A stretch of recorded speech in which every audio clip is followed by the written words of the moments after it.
Hello and welcome to the Nurse Rosa's Insights podcast. I'm your host, Rosa Hart, and today I am joined by another podcasting legend, David Dansereau. Thank you so much for joining me today, sir. Rosa, thank you. Thank you. And when we talk about getting together, both being podcasters, I am so impressed with the way that you are speaking up. So that's your plug. That's your plug for, come on, let's talk about, just drop the What, book. for my book? Is that what you Drop the mean? book. Yes, I do. Okay. I want to hear about it. Oh, thank you. Yes, I have a book. Speak up, start now. Maybe you don't know everything like David Dansereau does about stroke and the recovery, but if you do know something and you see a solution to how we can make healthcare better specifically, you don't have to be the leading researcher in a field in order to share your voice and put those solutions out there. And so that's really what my book is about, sharing from my perspective on what's informed it and that it's been able to make a difference in sharing it and not letting the imposter syndrome win and think I need to have 20 more letters after my name or I would have to be a physician in order for my voice to matter, which is something that, those thoughts come in, those intrusive thoughts can come in your head. And so healthcare is a big mess, and we need all the solutions we can get. So people who are on the front lines, especially who see how the lived experience and what that looks like, are primed to be the ones to put forward solutions that they see will work in real life. And Absolutely. so that is what Speak Up Start Now is about. You can get it on Audible or Kindle right now. And if you would like a hard copy, please invite me to come give my keynote speech about it, and then I'll give you a signed copy. Well, we are going to meet up at some point. I'm going to get that copy because you inspire me. I love nurses. I'm married to one. Yeah. And I know how hard you all work. And I think it was one of your previous episodes, hearing you say in the work that you're doing now that, just don't think about nursing and building workarounds, build new solutions. I think Right. and I think that really resonated because that's what I've been trying to do in physical therapy for quite some time, and also as an advocate in the work in stroke. You mentioned the podcast a bit at the beginning, but Mhm. it is so important, especially now, because mentioned, healthcare is broken and we are the solution. And the only reason I have not picked up your book yet, because I have a hard deadline, May 1st, for my second book to come out. And if I get distracted, I go down rabbit holes really easy and I pick up and so I plan to get a copy of your book sometimes after May 1st. So and maybe we'll meet up somewhere and I'll actually get it physically signed. That's okay too. I would love that. Let's make that happen. I might have to mail you one just because you're special. Thank you. But so David, you host the No Stroke podcast with Mike Garrow, who I thankfully did get to meet in person at International Stroke Conference a couple times. And I really appreciate your advocacy together, getting the voices of stroke survivors out as well as stroke researchers. And just, I feel like you've really done a great job tying things together and bringing together all the different fractionated voices and things. But can you share with us kind of how you got to be caring about the life after stroke process and Yeah. personal it is to you?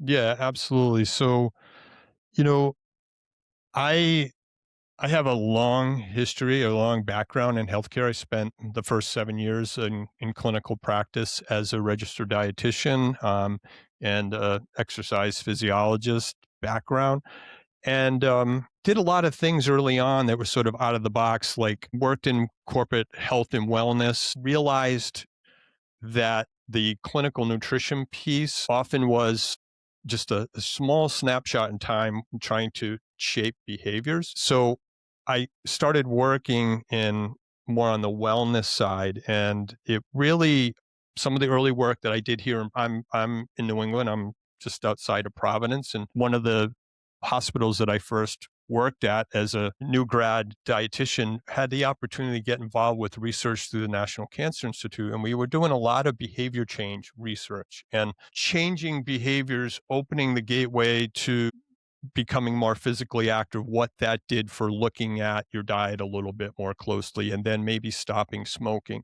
So we got to go out and do some of this early at the time, high tech. We were using wearable sensors and showing people to quantify movement. And this was a blue collar community that, you know, were physically active on an assembly line, but were tired because when we showed them how much they actually really weren't working, we showed them that they were tired because they might be more deconditioned. And those Really? little, nudge points made a real impact on me because later on I went back to advance my degree in physical therapy. And I was always mindful of the power of support and, the buzzword patient engagement. But that was like the early thing that for me, I knew I wanted to someday become a PT. Like my exercise science background was there. The program wasn't in place yet at my university. So when it became available, I went back, made the decision after practicing that if I was going to do it now before kids, I was going to do it. So I graduated, was practicing for about 6 years, and then I woke up to a stroke. 3 young kids under 7 years old, running my own business at the time, had been open to my own physical therapy practice. And I had a plan, very, set plan that I knew I wanted to have 3 PT clinics before my 40s. And when I woke up to a stroke, I had a game plan for my business. I had no game plan for stroke, and also trying to balance life. Like I mentioned, my wife is a nurse and she very much did the heavy lifting to help me recover. But that's, to answer your question, it's a long way of saying that I never thought as a PT, I was always into sports, orthopedic injuries. I didn't know neuro. And having to find a path and realize that the resources in local communities just aren't there for aftercare. We do a great job triaging. You mentioned ISC and you mentioned all the early, daughter needle time, whatever you want, however you want to describe it. But the aftercare model, I honestly, Rosa, when I was looking for emotional support in my late 30s, I was referred to a nursing home What? for support. I was referred to a nursing home when I wanted to speak to someone. Like, who would you speak to at a nursing home Thank for you. emotional support? Who could I speak to Like, that could they sh understand? they should have a social worker there. I know they have social workers there, but that they do not have time for that also. Well, They have other that things. was, that was the reality of my zip code at the time. And then when I, dove into what's next, I tried to fake it, thinking fake it till I make it. Like I could do the rehab. I had the skill set as a PT to do a Right? lot of the hard lifting and the work, and the things you see behind me are goals that I was able to achieve from going from not being able to, measuring my distance in rehab in telephone poles, then to be able to turn it into miles and marathons. Like I could come back from that. But the support, I luckily stumbled upon someone who we know here in New England pretty well, Teddy Bruschi from Teddy's team, also a stroke survivor, um, and also survived a stroke from the same. My stroke was caused by a congenital heart defect that Oh, went undiagnosed. So, and that's why I'm kind of writing about this story now. But when I bring closure to my story is a tale sort of all the people that helped me along the way. My stroke champions, my wife, number one, but my young children who didn't know really what a stroke was. And that was, maybe when we get to your famous $1 billion question, I'm going to address that because there were no community resources. Now there happen to be some, but at the time, there was no non-threatening ways, age-appropriate ways to explain stroke in a non-threatening way to my children. And they mm, just knew mom and dad were constantly going in and out of the hospital, going to appointments. My care was up in Boston. So mm, we used to joke that that was our date night or a date day when we had to go for more testing. wow. But that's why I'm so passionate now about supporting the stroke survivor community and the aftercare. And when any group presents to me and wants me to tell my story and share my background in rehab and what worked for me, I'm always happy to do that because I know how hard they work to do more with less. Yes. That is so true. And like, thank you for being vulnerable and putting your story out there, and then also building a platform where other people can share that. And then you can share other solutions because you have a big variety of guests on the No Stroke podcast. You have people in industry talking about new inventions. Like you said before, you were using wearables before it was cool, even. Yeah. And, but I think you had like the I Regained guy on there with the hand device, right? Yeah, yeah, we've had so many, great companies that Oh, and it Vivistem, right? Vivistim, MedRhythms, we can Yes. go down the list, Constant Therapy. We try to showcase them Yes, because, and we've had conversations too about exposure to the greatest technology. Now, I'm on the clinical side. I've been fortunate to go to ISC many times, three, and over my 25-year career. I guess that's more than many do, but yeah, that's not the same experience that many stroke survivors or stroke support groups who want to bring that yeah, latest breaking science back to their group, maybe to have a health professional speak and break it down for them about what does that latest exoskeleton or what is that FES, a new device for upper extremity rehab, how does it work? Is it appropriate for that particular area of impairment that they might be experiencing at that time? And it's one of the reasons why we do the podcast to just you know, expand the reach. And you know how powerful podcasting can be. And it's yeah. something that even someone with an impairment can access. Exactly, You can wherever they are. push play or use your voice now and say, Or read the transcript.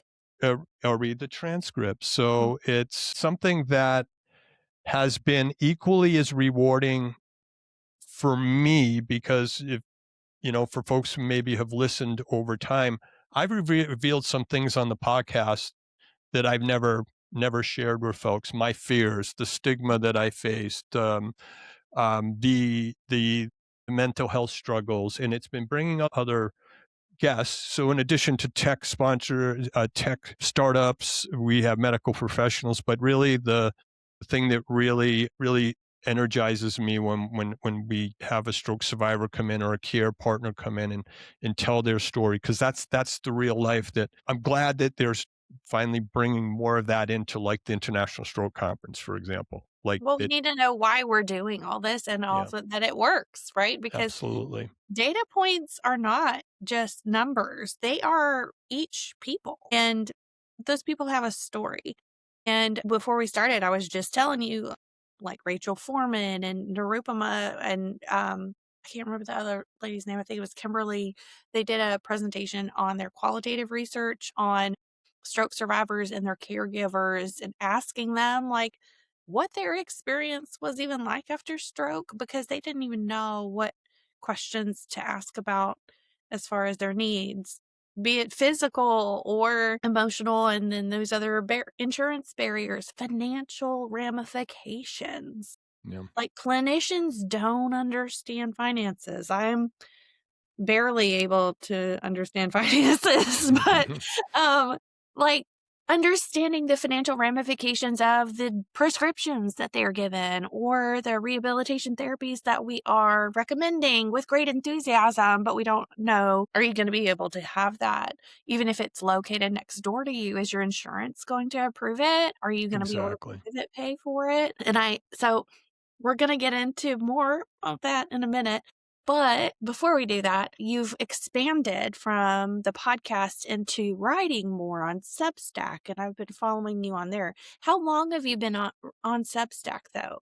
A little bit over a year, and I just found that we talk about, care being fragmented and other individuals and stroke survivors like myself trying to share their story, share resources. I just find Mhm. they're in different spots over the internet, but if someone's not on Facebook for whatever reason, they don't have access to that particular experience.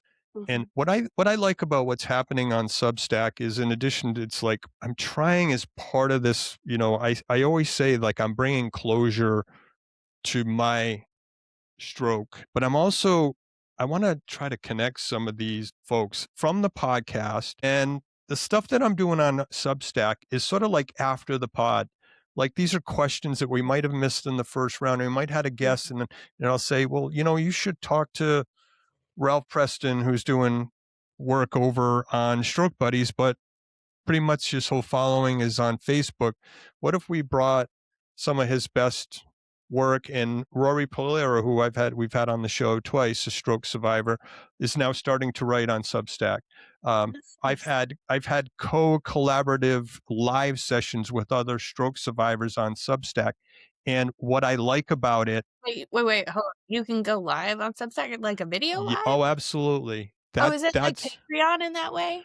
yeah, it's a really good question because it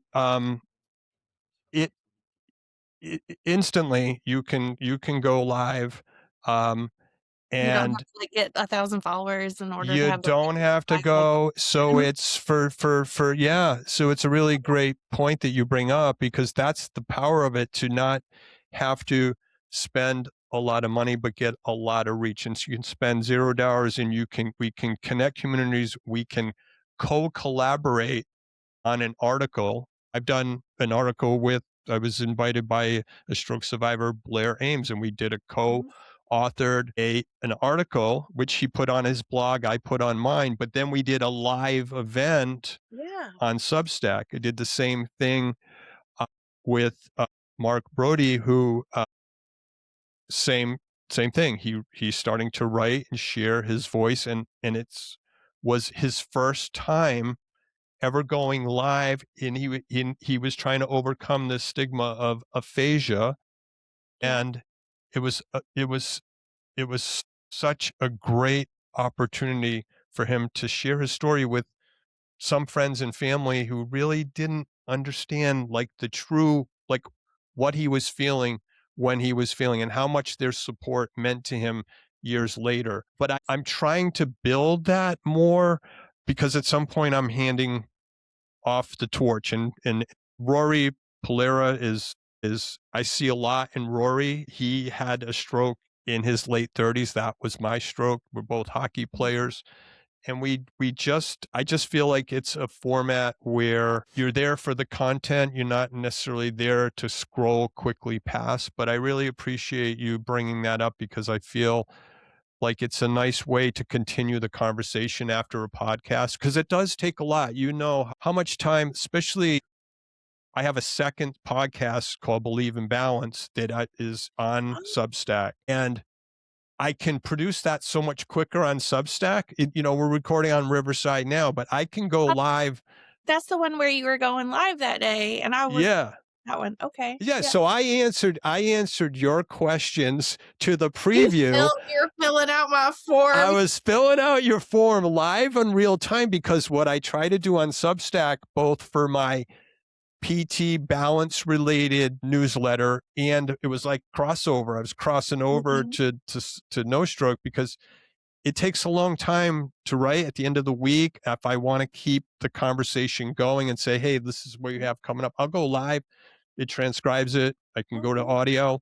I can reshare it. I just like the medium. And now, with everything going on in this world, I listen to a lot of my independent newscasters Yes. on that format, and many of are now, that's how they've been able to expand the reach of the news they want to bring to their communities. Yeah, it's really cool. I have a few other people I've followed on Substack now too, and so to get their content sent to my email, I mean, that's kind of the way around the algorithms right now. I mean, not just around big media and who's paying for big media to Yeah. share whatever they want us to fight about with it amongst ourselves, right? But then there's also the social media algorithms on whatever platform is motivated Yeah. to keep you there and keep you scrolling and not necessarily connecting, and then not necessarily with the people that you've chosen to connect with. That's yes. So in order to be able to follow the people that are putting out the content we want to know about. I do not want to go back to email, but I mean, that's kind of No, weird. well, so you asked me before this started, like, what do I don't do a lot like on Facebook now for that reason. You brought up the algorithm. I had probably, excuse me, like 5,000 followers, and then they changed the algorithm and they started trying to charge me to expand the reach. And I was sending out information, and I'm like, only a small percentage of my audience was actually getting the content I was putting out via that medium. And I said, what changed here? So I just, and it takes a lot of time. So I think for this purpose for right now, and I'm, as of tomorrow, I don't know when this will air, the first chapter of my book is going to be dripped out on audio on Substack. Well, So, okay. so we'll see how we'll see how it lands. But That's I'll let you fantastic. know, and I look forward to your feedback. That's awesome. I can't wait. And let's see, I think there was a Substack article that got my attention. You had written something about the GLP-1s, and can you share some more about that? Yeah, absolutely. So, as a physical therapist, and again, I mentioned my background in nutrition prior to that. I've been around a long time. I've seen a lot of the products that have come and gone. I was treating when in the days of I'm going to age myself, but I was treating in the days of Oprah and OptiFast when she brought out the 100 pounds of fat on the stage to show her part of her weight loss journey. I've also, in GLP-1s, they work to do what they're intended to do. But as a treating PT and someone who understands and has patients that have been on and off them, what the message that I think is missing is it's not a magic elixir. There has to be a behavior change component. And from someone who is aging myself knows that you have to pair that with exercise. There has to be a strengthening component because the percentages of weight are known that there is a high percentage of loss of lean muscle. So from a PT perspective, but also from a nutrition perspective that knows that we're so quick today to sort of subsidize the wrong things on the nutrition side early on. If we're talking about my roots in nutrition, we're subsidizing farmers to produce Roundup ready crops in soy and in corn that are quick to make products that are fast and very palatable. And on the other end of the spectrum, the article you were referring to is like the GLP Gold Rush is here was the name of the article I wrote on Substack, because at a time when PTs are getting cut year after year after year. In fact, this year we're taking another 2.8% pay cut to keep our doors open year after year after year. There is no area in PT that allows us to be able to be paid preventatively for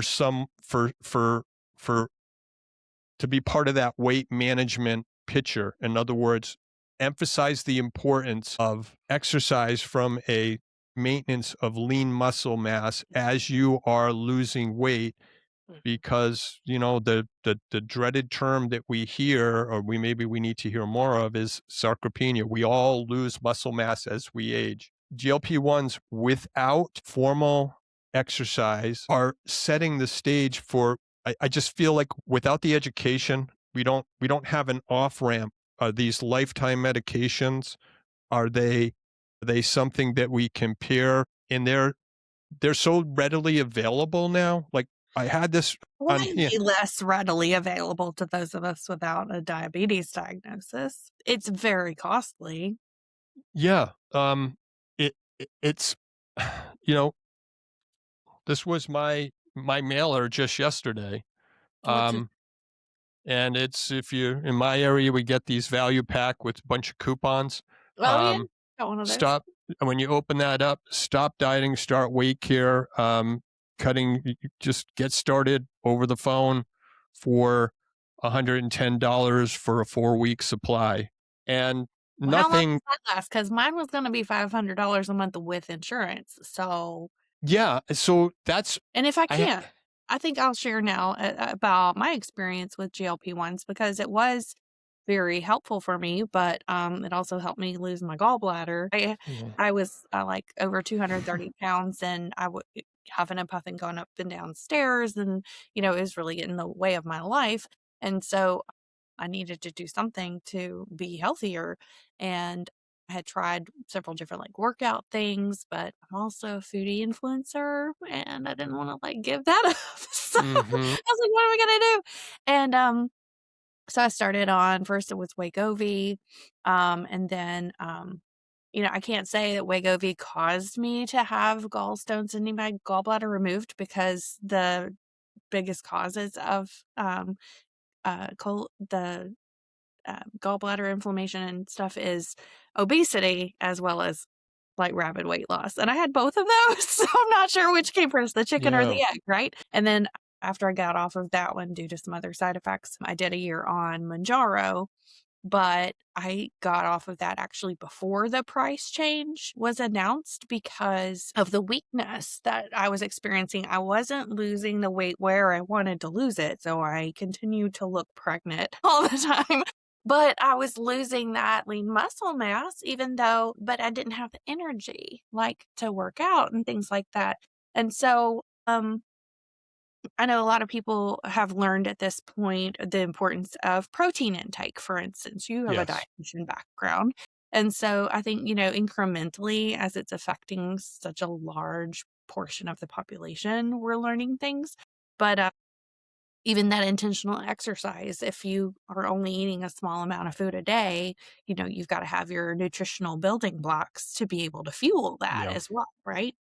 Yeah, and that's perfect advice, and I appreciate you sharing that, and that's that message about being, because you're it does affect your appetite for food, right? And so when you are taking in lower total calories, you have to be very mindful of that high quality protein, because that can offset some of the loss that we see with, sparing. You want to spare muscle mass. You want that scale to go down. You want to feel healthier, Maybe gain some muscle and even. and put on some muscle.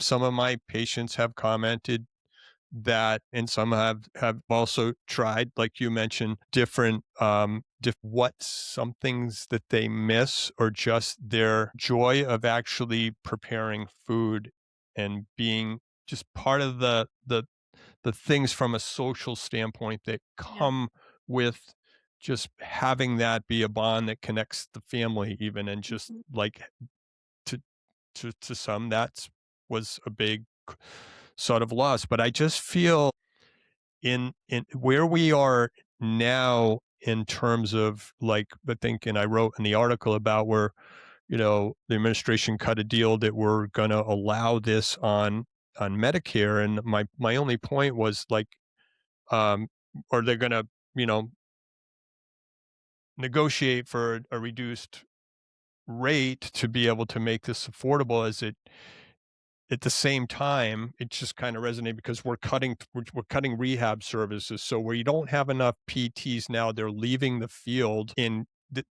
This year is the lowest recruitment across the board in the US that folks don't realize for PT practices. The shortages are going to be, we'll have, the point of my article is, we're going to have an aging, less mobile, less fit elderly population that are going to need more rehab services. And we're not going to have enough PTs to fill that.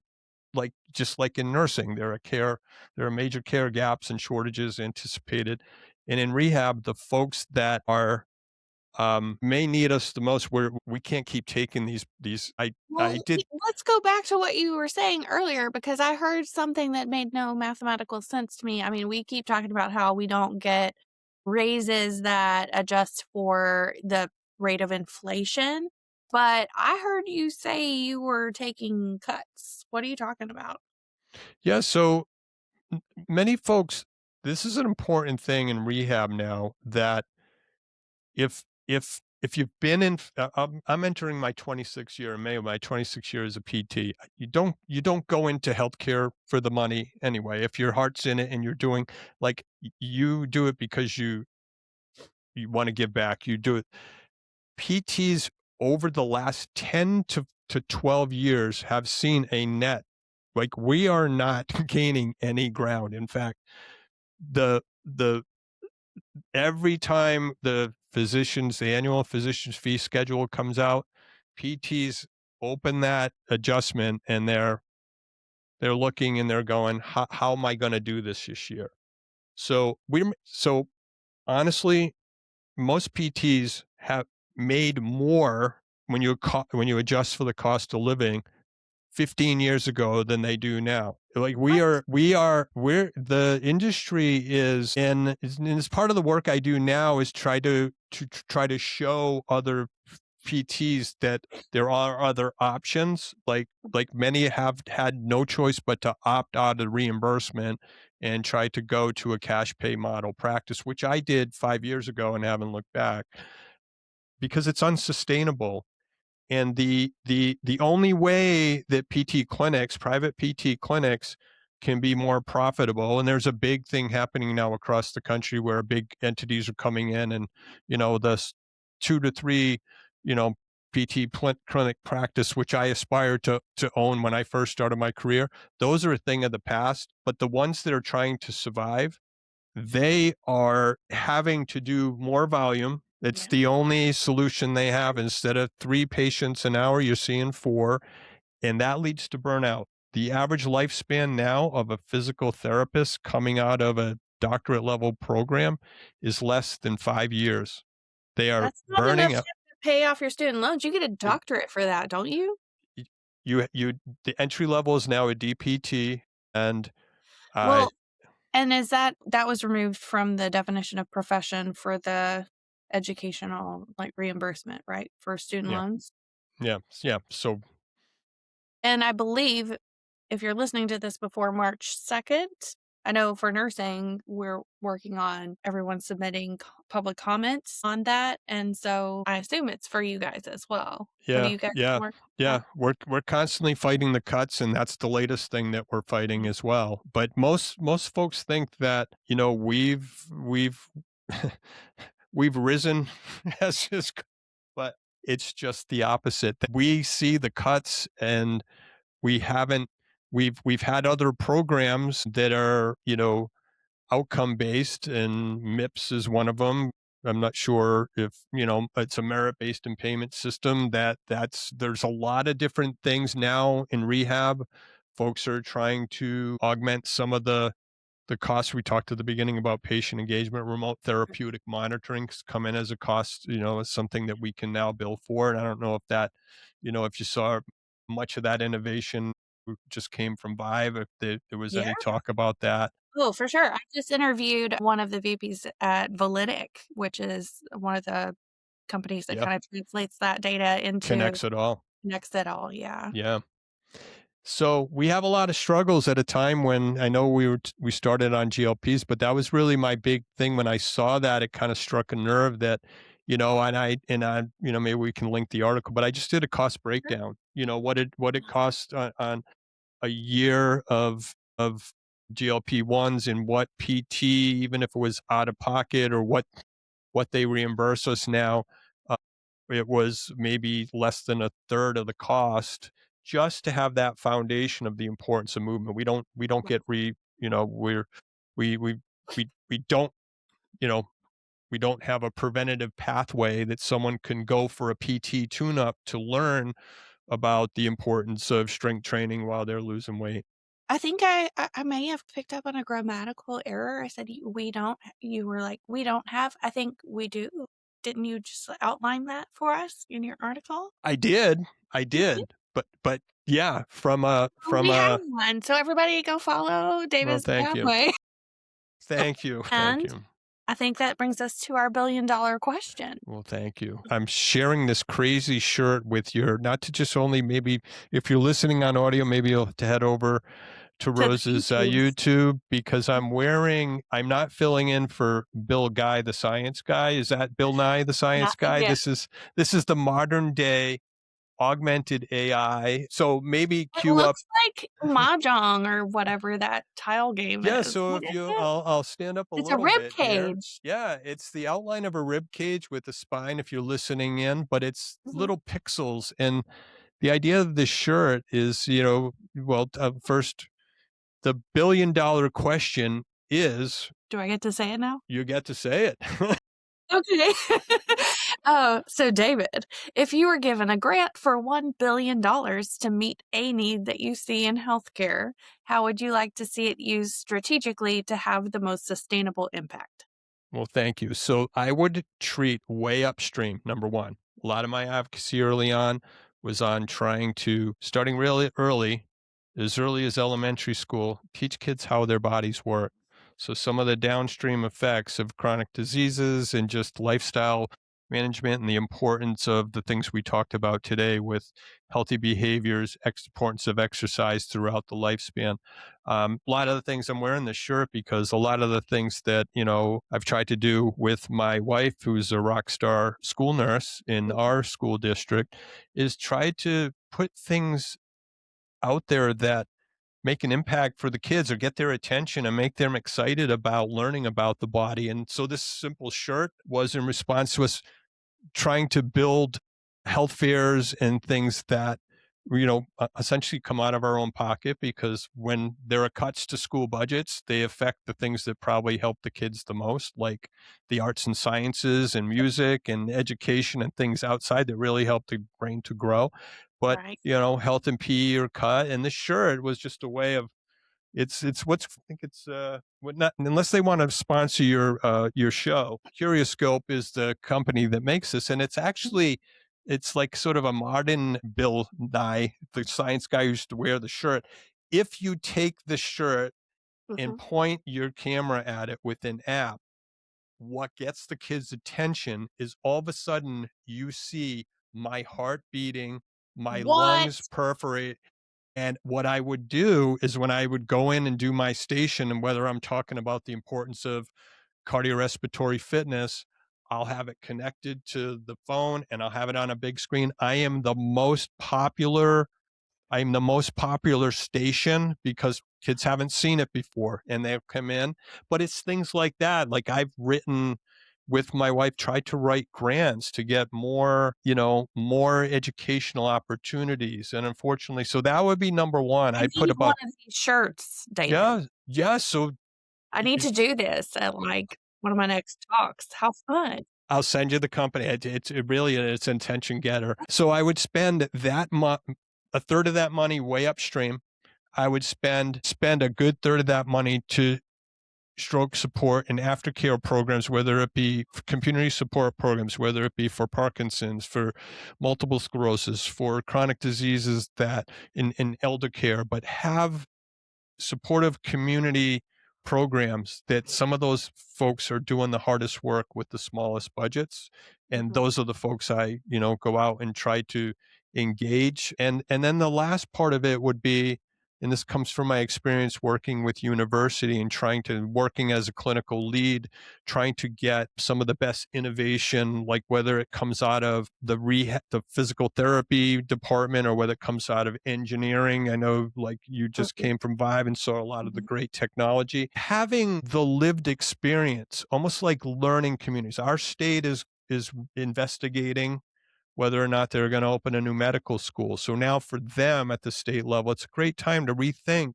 like have these lifetime learning communities where someone who has had a stroke, for example, would have a place to be able to share their lived experience, but also take part in some of the latest breaking science and some of the greatest tools and tech that are coming out of the engineering lab, or the latest PT technique coming out of the PT department.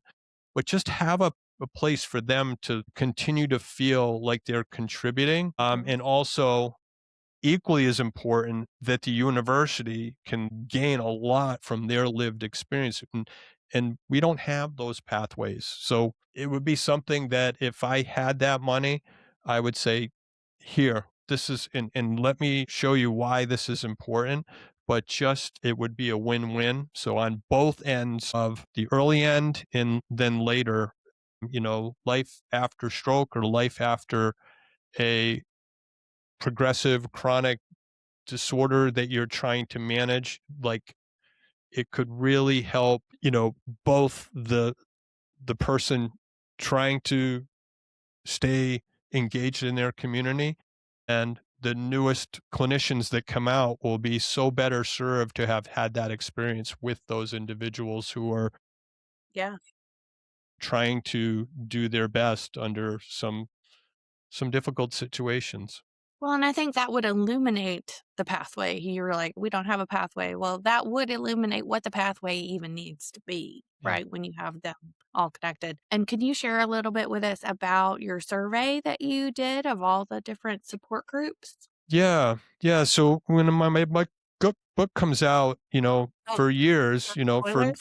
so the in May, the details of the survey, but the survey came about. It's a stroke support organization survey, and what struck me in all the years trying to advocate, and for years I've been an advocate for the American Heart and Stroke Association.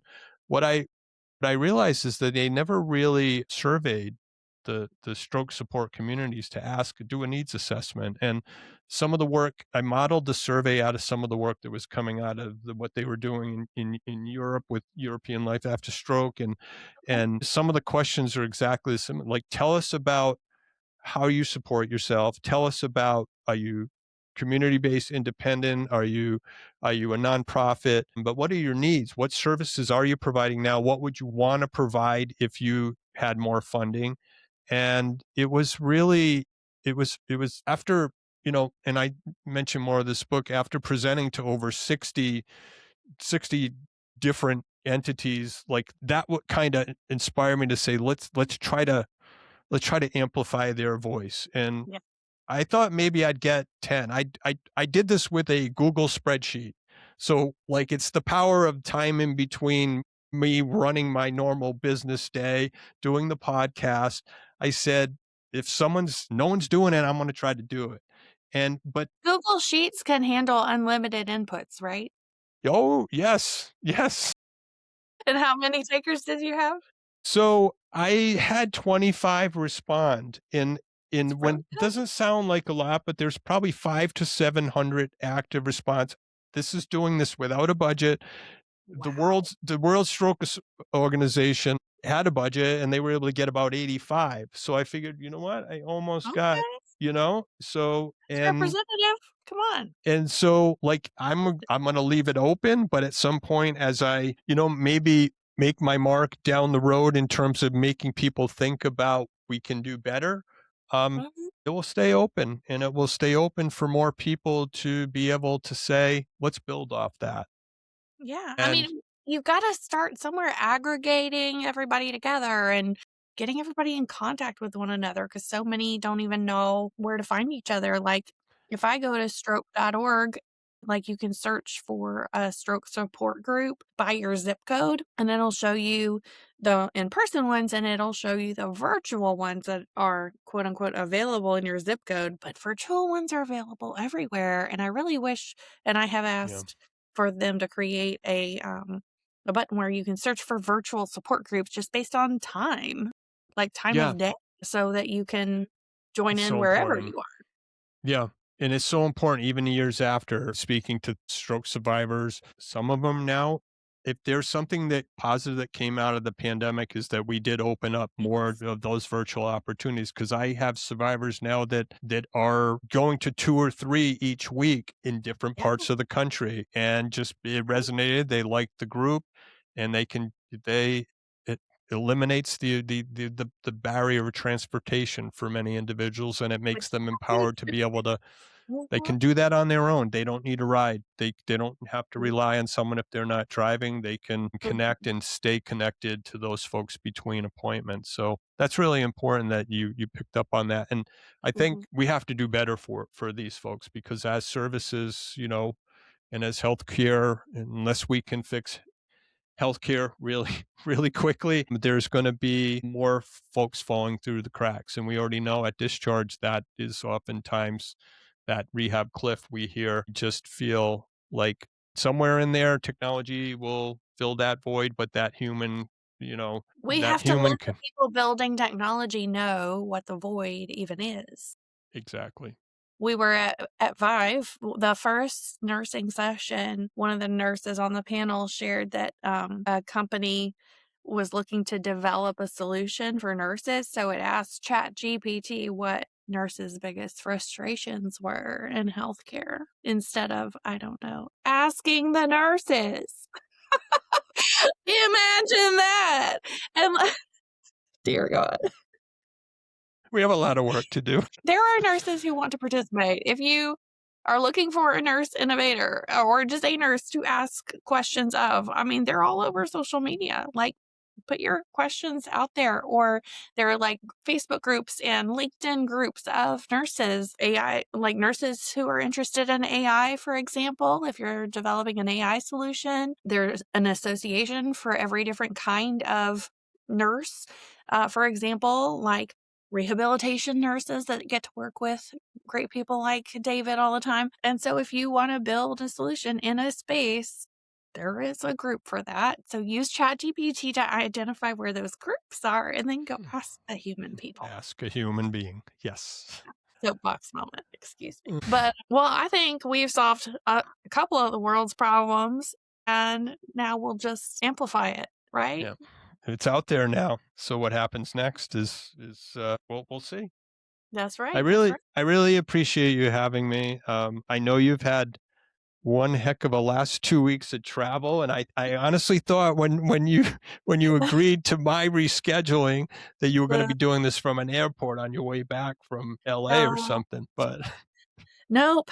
I did actually block off my calendar to not be doing it in an airport uh, because, like, the way these flights be getting delayed, man, we can't be planning oh to yeah, know where we're yeah, gonna be. yeah, And I yeah. actually was busy in the airport because, I had to move my flight up to be earlier than it was because my original flight got delayed so late that I would miss the connection flight, so I had to switch complete airlines and everything. But I made some interesting friends because I was wearing a cool shirt, by the way. Like, it says, "Can I lick it?" And it has Oh, all of the different the periodic table of elements, right? And so it's color coded, where it's the legend set is like green, if you lick it, you're okay. And then it's like red, if you lick it, you're gonna die. You know? It was so much fun. I So yeah, bet that's. I'm all about fun airport shirts. Everybody walking by me on the plane was smiling. I I want you to know. bet. I bet. Took 'em a minute. There were some old people who looked shocked for a minute, but they got it eventually. Your shirt sounds like it beats this one, but I just figured I'd. No, it doesn't come with animations and stuff. I need Well, that too. all right. Well, we'll get you the link over, and maybe you can have them pick up in, the next episode of your show. So, Yeah, well, yeah, thank that'd be you. awesome. I Well, I really. appreciate you. Yeah, for real. Thank you for your advocacy and your tireless advocacy, and, if you need to rest, maybe we should both go do that, Yeah, it's nothing like sleeping in your own bed. So go get some rest. You've right? had a long couple of weeks. Yeah. Well, appreciate you so much, and I will, if people wanna reach out to you, you've got several options, right? What's your favorite way for people to Yeah. reach out to you? Yeah, LinkedIn is always the first choice, but I Okay. encourage you to, if you're new to Substack or you want to just take a look over there, you can reach me at No Stroke there. And Achieve Balance is the other newsletter that I write there that's more PT related. No Stroke is obviously the after the pod component, but either one. Awesome.